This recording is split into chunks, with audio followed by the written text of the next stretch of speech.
జయహో BC ప్రచార రథాలను జెండా ఊపి ప్రారంభించిన జీవి ఆంజనేయులు, చెదలవాడ అరవింద్ బాబు, గుంటుపల్లి నాగేశ్వరరావు, కడియాల వెంకటేశ్వరరావు.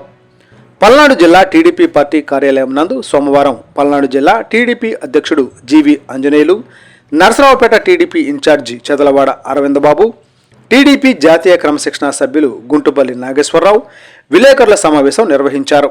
అనంతరం వైసీపీ ప్రభుత్వం వచ్చాక బీసీలపై జరిగిన దాడులను పుస్తకంలో పొందుపరిచి పుస్తకాలను ఆవిష్కరించారు. ఈ సందర్భంగా జీవి ఆంజనేయులు మాట్లాడుతూ, రాష్ట్ర వ్యాప్తంగా జయహో బీసీ కార్యక్రమం నిర్వహిస్తాం. 40 రోజుల పాటు కార్యక్రమం జరుగుతుందని, వైసీపీ ప్రభుత్వంలో బీసీలపై జరుగుతున్న అరాచకాలను ప్రజలకు వివరిస్తాం అని అన్నారు. వైసీపీ ప్రభుత్వం బీసీలకు తీరని అన్యాయం చేసిందని, బీసీ సబ్ ప్లాన్ నిధులు పూర్తిగా దారి మళ్లించారని ఆవేదన వ్యక్తం చేశారు. టీడీపీ హయాంలో బీసీలకు పెద్దపీట వేశాం అని బీసీలను నిలువునా మోసం చేసిన చరిత్ర వైసీపీది అని అన్నారు. వైసీపీ ప్రభుత్వం ఎన్నికల ముందు బీసీల ఓట్లు దండుకున్నారన్నారు. ఈ ఎన్నికల తర్వాత బీసీల గొంతును నిలువునా కోశారని, బీసీలకు రాజ్యాధికారం ఇస్తామని ఎన్నో మాయమాటలు చెప్పారని, గెలిచిన తర్వాత బీసీలను నిలువునా మోసం చేశారన్నారు. 75,000 కోట్ల బీసీ సబ్ ప్లాన్ నిధులు దారి మళ్లించారు. స్థానిక సంస్థల ఎన్నికల్లో బీసీలకు అన్యాయం చేశారు. బీసీలకు రావాల్సిన 30 పథకాలను ఆపారన్నారు. ఎన్నికలు ఎప్పుడు వస్తాయా అని బీసీలు ఎదురు చూస్తున్నారు. వైసీపీకి ఇవే చివరి ఎన్నికలు అనేది గుర్తు ఉంచుకోవాలన్నారు.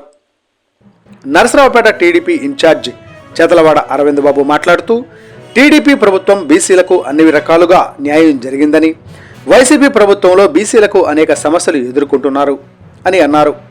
బీసీల సమస్యలు పరిష్కరించడంలో వైసీపీ విఫలమైందని, పల్నాడులో వైసీపీ నేతలు బీసీలపై అనేక దొంగ కేసులు పెట్టారన్నారు. రాబోయే ఎన్నికల్లో వైసీపీ ప్రభుత్వానికి బీసీలు తగిన బుద్ధి చెబుతారని హెచ్చరించారు. టీడీపీ జాతీయ క్రమశిక్షణ కమిటీ మెంబర్ గుంటుపల్లి నాగేశ్వరరావు మాట్లాడుతూ, టీడీపీ జయహో బీసీ అనే కార్యక్రమం చేపట్టిందన్నారు. ఇది ఒక చారిత్రాత్మక ప్రోగ్రాం అనేది బీసీలు గుర్తుపెట్టుకోవాలని, అధికారంలోకి రాకముందు బీసీలను పైకి తెస్తాను అని సీఎం జగన్మోహన్ రెడ్డి బీసీలకు మాట ఇచ్చాడన్నారు. అధికారంలోకి వచ్చిన తర్వాత బీసీలను అట్టడుగులోకి అనగదొక్కారని ఆవేదన వ్యక్తం చేశారు. బీసీలు వైసీపీని ఏ పార్టీకి ఎప్పటికీ ఏమాత్రం నమ్మరని, వైసీపీ ప్రభుత్వంపై నేడు బీసీలు తిరుగుబాటు చేయడాన్ని సిద్ధంగా ఉన్నారన్నారు. టీడీపీ ప్రభుత్వం బీసీలకు ఉన్నత విద్య కోసం అనేక కొత్త పథకాలు తెస్తే వైసీపీ నేతలు బీసీలను సర్వనాశనం చేశారని అన్నారు.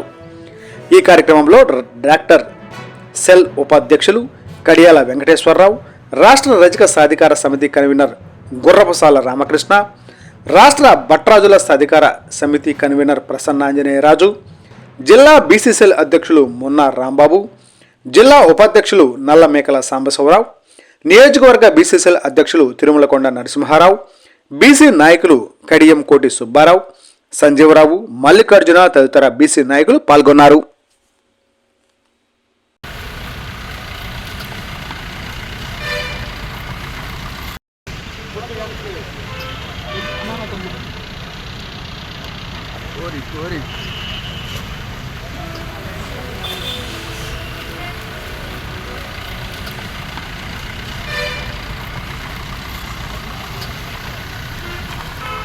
కొంచెం ముందుకు రండి, సీట్లు ఉన్నాయి, కుర్చీలు ఖాళీ ఉన్నాయి, ముందుకు రండి.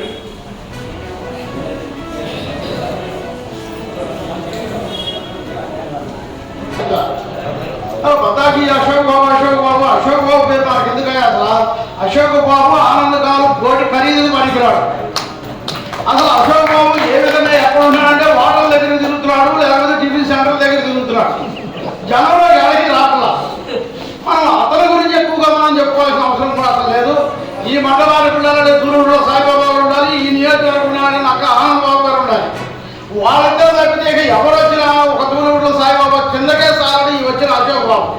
ఇక పతాక మనం అశోక్ బాబు గురించి చెప్పుకుంటే మనకి ఇక్కడ ఈ అశోక్ బాబు గురించి చెప్పుకోవడం మనం వదిలేసి మన కార్యకర్తలు అందరం కలిసి మనం ఏం చేద్దాం, ఈ 3 నెలలలోపు మనం ఏం చేయాలి, ఎట్లా చేస్తే బాగుంది, ఎవరు చెప్తే ఏ విధంగా ఈయన మనం తినాలి చేయాలి అనేది మన సాయిబాబా గారు చెప్పినట్టు మన అందరం ముందుకు పోయి ఏం చెప్తే అది చేసుకుంటూ మనందరం కలిసిమెలిసి పనిచేయాలని కార్యకర్తలుగా ఉండాలని మీ అందరం ప్రతి ఒక్కరి జరిగింది. ఎవరికి న్యాయం జరగల, అదొక న్యాయం జరిగిందంటే ఒక తెలుగు ప్రభుత్వంలోనే. అది కూడా ఏంటంటే ప్రతి ఒక్కరు కూడా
బీసీలకి మీరు ఏం చేశారు ఒక ప్రెస్ మీట్ లో కానీ లేదంటే ఫేస్ టు ఫేస్ అందరిలో తెలుసుకుందాం. ఒకటి కళ్ళు కార్మికులకి మోర్లు కానీ సైకిల్ కానీ అనేక ఏర్పడించారు.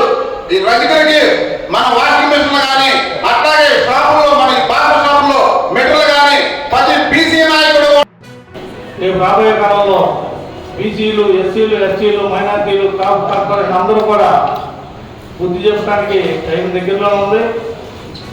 బీసీ కార్పొరేషన్ అని చెప్పి బీసీలని డైరెక్టర్లని, చైర్మన్లు అని చెప్పి కనీసం వాళ్ళు కూర్చోడానికి ఆఫీసు కానీ కుర్చీ కానీ లేకుండా చేసిన